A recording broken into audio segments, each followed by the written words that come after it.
Hey campers, George here, back in the man cave.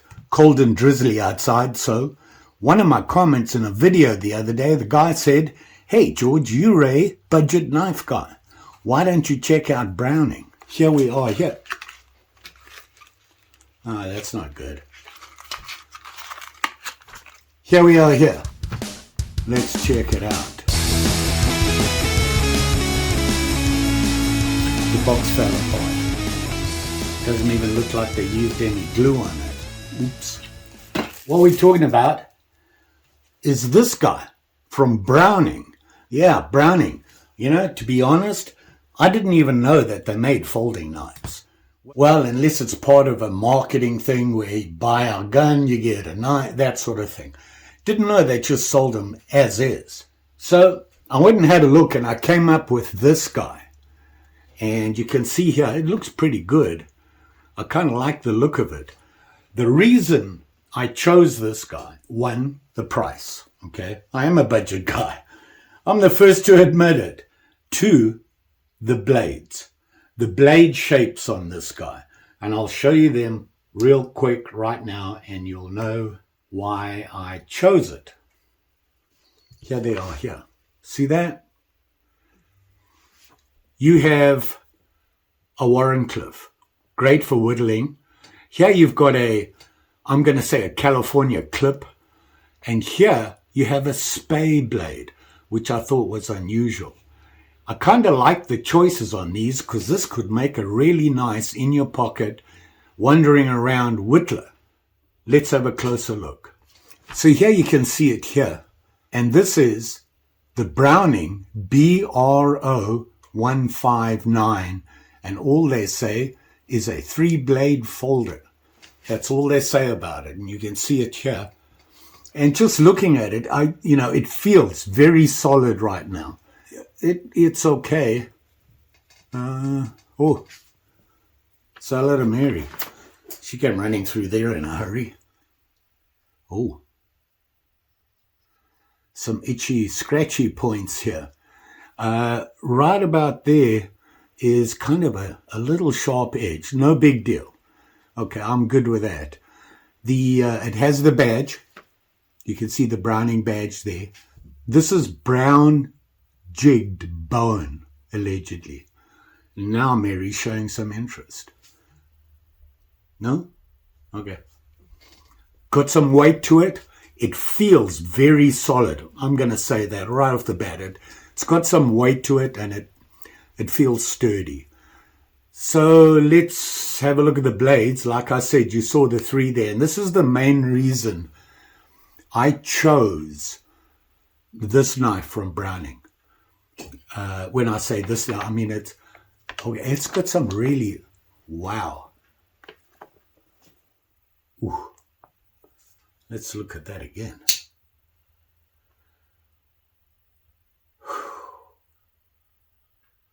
Okay. I got to check this out first. Be right back. Okay. Mary and I had a little chat about the knife. And she insisted that I carry on with the review. I'm a budget guy. Okay. I buy a lot of budget knives. My budget, $30 on a folding knife. That's pushing it, my limit.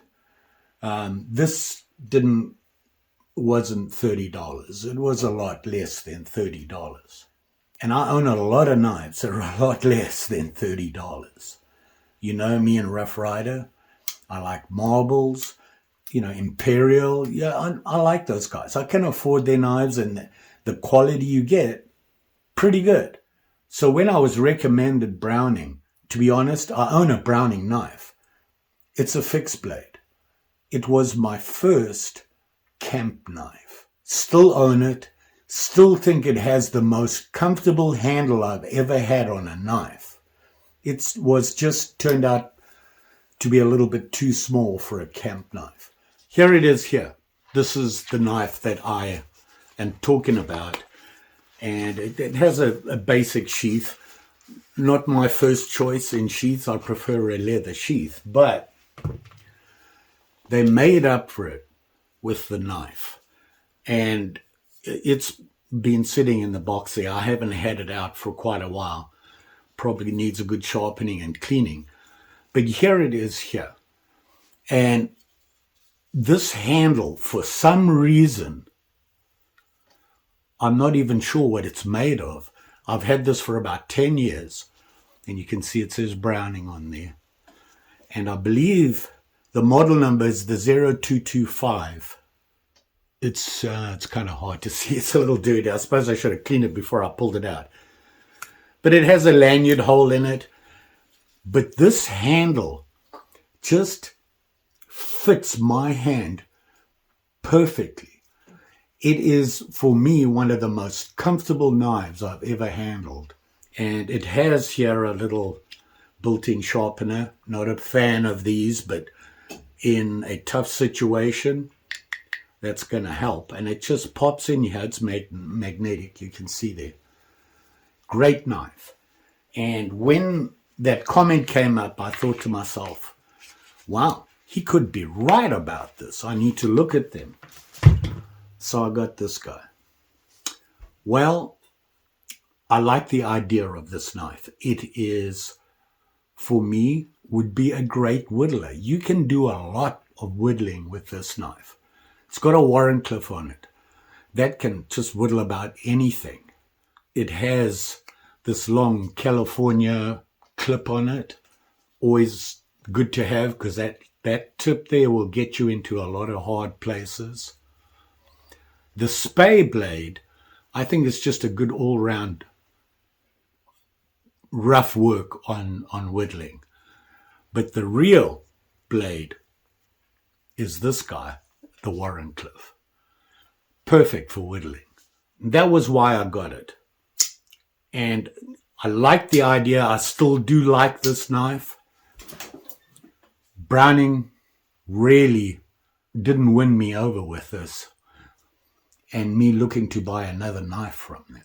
There is more sharp edges on this knife than on the actual blades. Look at that. See this? They're not even matched. They don't even line up. Okay? The thing that got me was I scratched my hand on these edges. Listen. Same here. They didn't even clean that up. This pin here,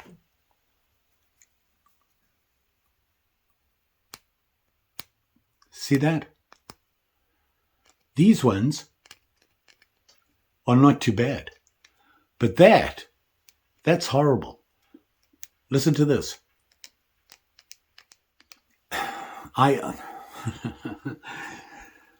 To be honest, if Mary hadn't insisted, I probably wouldn't have posted this video. I do not like doing negative reviews. If I don't like a product, I'm going to not review it. It goes in my box with a note on it saying, But you know what? I don't know what to say. There are so many things wrong with this. And to be honest, I haven't even tested how sharp the blades are. The idea of this knife is, and let me show you that. See this? It's right in the way to the nail neck. That's why I got it. And let's see if it's sharp. Get a piece of paper here. And, okay. At least it's sharp. Let's check the other blades.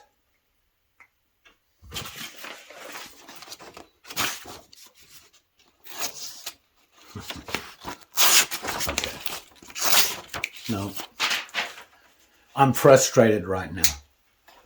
I really like the look of this knife. I really wanted it to be a good whittler. I'm going to be spending a lot of time fixing this knife. There's no excuse. Putting this in your pocket with those sharp edges on is going to tear your pocket up, if not your hand. Not checking. it's that pin sticks out. Same thing again. It's got a sharp edge on it. Everything is sharp. There's been no cleanup on this at all. They machined it or whatever they did, put it together and said, there you go. They didn't look to see anything. Look how this stick out like that, okay? And I've had that on knives, but they take the time to clean up those edges. Very disappointing. So what I think I'm going to do now, I think I have my small file set here. I'm going to get to work on this quickly, and then we'll finish the review.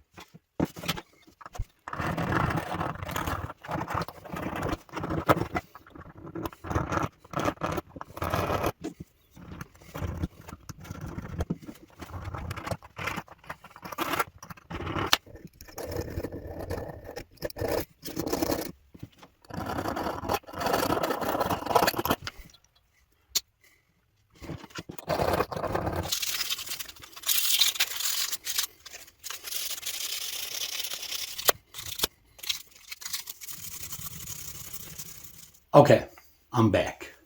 I should have just sent this back, but I don't like doing that either. I feel I read the reviews on it and everything. I looked at the knife and I made that decision to buy it. Now I own it. So I understand it's a budget knife, okay? 99.9% of my knives, folding knives, are budget knives. When I say budget, under $30. I've never had one arrive in such bad condition. Bad is a strong word. Poor condition. They couldn't have checked this, because I'm going to tell you that somebody's going to cut themselves on this. As you saw, I got my files out and I cleaned it up a little bit, then got some 1000 grit paper and just cleaned it up a little bit because I scratched it up. That's my bad. I'm going to carry on with the review because I want to show you guys this knife. This had so much potential for me. I'm so disappointed. I'm truly disappointed. And it's Browning. They didn't make it. It's made in China. Okay. But still, you got to have some quality control. Remember I showed you this nail neck here. See how the spay blade here is covering the nail neck. Not only that, if you look carefully, the spay blade sticks out, the point, the tip, right there. I can push down on it. See this? Watch. That drops down. Bad design. If they'd done it right, that wouldn't be in the way of the nail neck. The grind on these blades, this one here, very uneven. Down there again. And if you look at that edge there, it's not even. Kind of disappointing, you'd expect an even grind on it. Okay, who am I to complain about sharpening? I'm not very good at it. Let's have a look at the specs on it, the sizes and that. Okay, here we go again. All they say is stainless steel. It's made in China.